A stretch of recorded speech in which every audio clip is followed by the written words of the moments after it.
In this tutorial, you will learn how to apply automatic border as you enter data in Excel.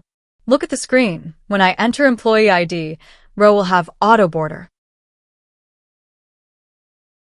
This is exactly what we are going to do here.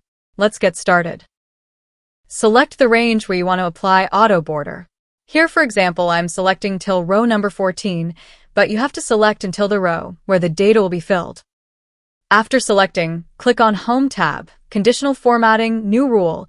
Use a formula to determine which cell to format. In this formula box, write this formula, equal to $A5 not equal to blank. Dollar symbol locks the column A. A5 is the starting cell from which auto border should be applied. Less than and greater than symbol represents not equal to, and double quotes twice represents blank. It means when the cell value is not blank, we have to apply the border. Click on the Format button, click on Border tab. Click on Outline Border option. Then click on OK.